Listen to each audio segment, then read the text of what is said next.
Hi, this is Jim Eubanks, and we'll be discussing nerve conduction studies, or NCS, today. I would like to thank Dr. John Norbury, a physiatrist who helped with the editing of this, and also Brandon Barnt and Chris Ha for their contributions. The learning objectives for us are to understand the definition, general approach, and indications for nerve conduction studies, to understand how they work, and to understand some of the efficacy behind their use in diagnosing and monitoring neuromuscular disorders. So nerve conduction studies, or NCS, involve the application of depolarizing electrical stimuli over peripheral nerves and then quantifying and qualifying the resultant action potentials, looking at how fast the signal is and its waveform and pattern as well. It's important to note that many incorrectly refer to NCS studies as NCV. However, the nerve conduction velocity is just one component of the nerve conduction study and not encompassing of it. Whole muscles or smaller portions of a muscle or nerve can be investigated using NCS. Motor nerves or sensory nerves can be studied, and various neuromuscular pathologies with distinctive changes can be identified. Here we have some important terminology to review in this slide and the next couple of slides following. So first, NAP, or nerve action potential, is simply the signal arising from the depolarization of a nerve. A CMAP, or compound action potential, is a signal arising from supramaximal activation of muscle fibers supplied by a nerve. That's illustrated here in this picture. An SNAP, or sensory nerve action potential, is a signal arising from supramaximal stimulation of a sensory nerve, and it's measured either orthodromically or antidromically.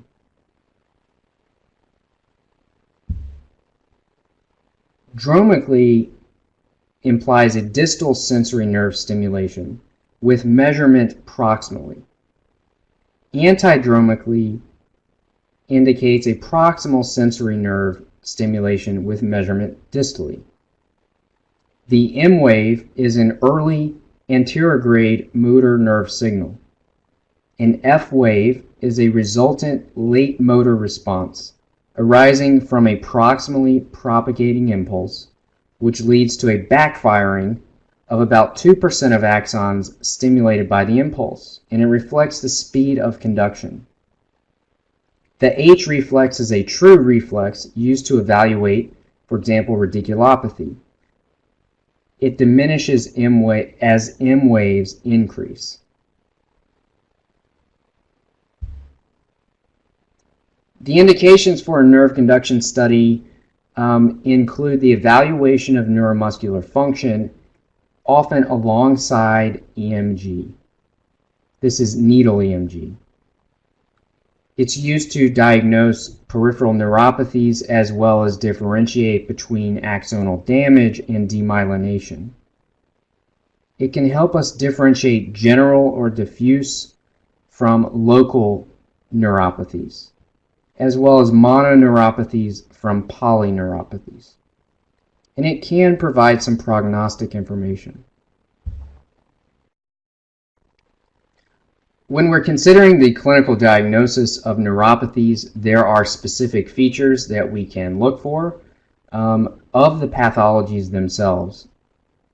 Some of these might be the difference between focal and generalized pathologies, demyelinating pathologies, those that involve the neuromuscular junction, motor neuron disorders like ALS, sensory neuron disorders like Sjogren's, transections like nerve injury, and radiculopathies.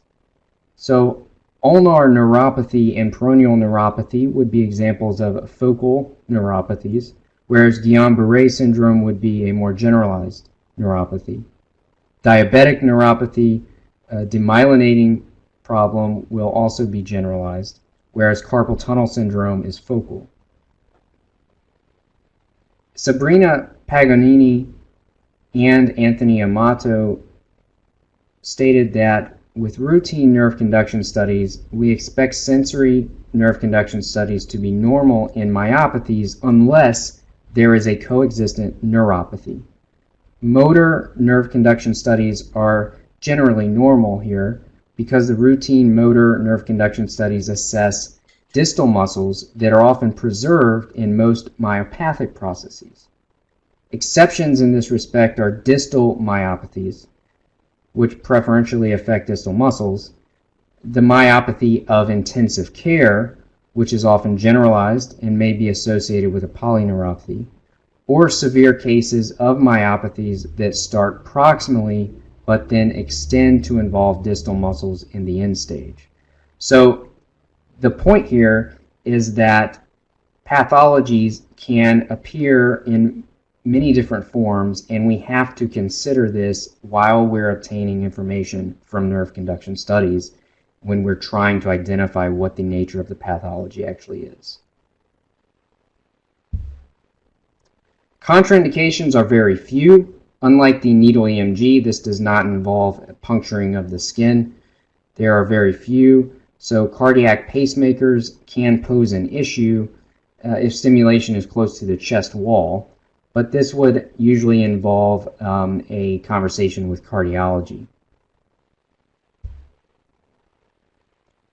In terms of the setup, 2 electrodes are placed over the nerve and a pulse is generated with increasing stimulus until a threshold level is established. The recording electrodes are used to evaluate amplitudes, areas, durations, and configurations of those sensory nerve action potentials and compound action potentials, as well as conduction velocities for sensory and motor nerves. Remember that the compound action potential is a signal arising from supramaximal activation of muscle fibers supplied by a nerve, and a sensory nerve action potential is the signal arising from supramaximal stimulation of a sensory nerve. This slide helps to illustrate how one might conduct a nerve conduction study for a motor site versus a sensory site. The motor sites are on the left side of the screen and the sensory sites are on the right.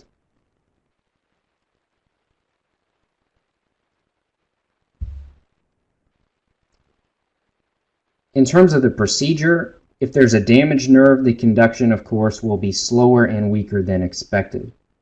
The procedure itself usually takes around half an hour, sometimes more, depending on the suspected pathology. It's not generally painful, though there may be some discomfort. Often combined with the needle EMG, it will help allow delineation of the nature and extent of the underlying pathology. For example, as we discuss more extensively in the EMG lecture, neuropathic versus myopathic disorders. So the information gathered from the needle EMG is combined with that provided by the nerve conduction studies to give us the overall interpretation. The results of this analysis include a delineation of the type of underlying pathological process, such as polyneuropathy or mononeuropathy, an entrapment neuropathy, radiculopathy, plexopathy, or a disordered neuromuscular transmission, as well as a myopathic process. In many cases, one diagnosis explains the abnormalities found in the study, but occasionally more than one diagnosis is necessary to complete the appropriate interpretation of the findings. Here, this is an illustration of the setup that would be used to actually carry out a sensory nerve conduction study on the carpal tunnel.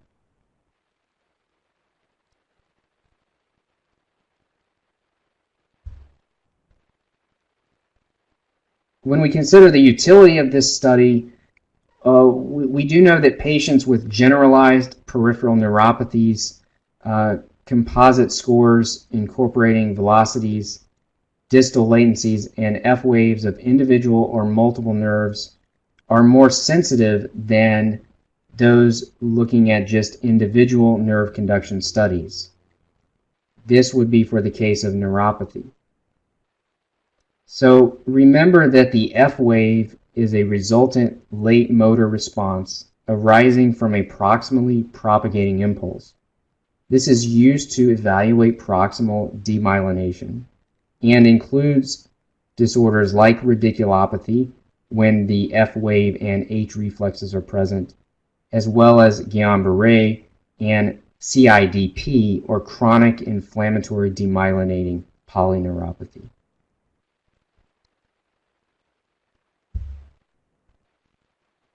When considering identification of axonal loss, the lower extremity is usually more prominent than the upper extremity.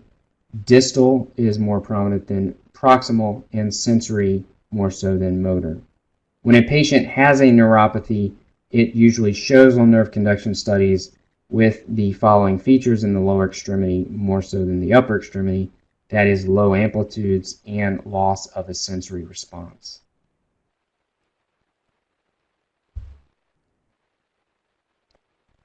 Demyelinating pathologies tend to be those with hereditary etiology, and they will show uniform slowing, uniform waveform shape, and profound slowing overall.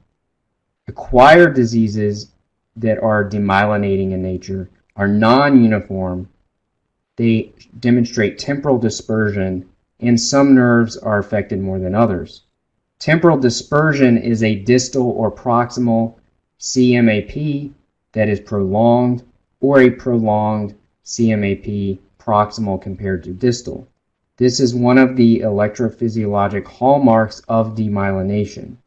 It is a relative desynchronization of components of a compound muscle action potential, CMAP, due to different rates of conduction.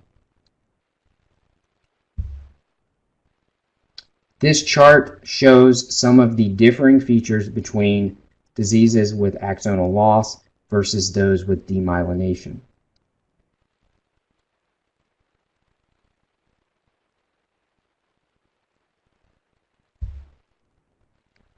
So summarizing the use of nerve conduction studies, this evaluates the velocity of conducting action potentials along a nerve on the peripheral nervous system, and measures how well and how fast the nerves can send electrical signals.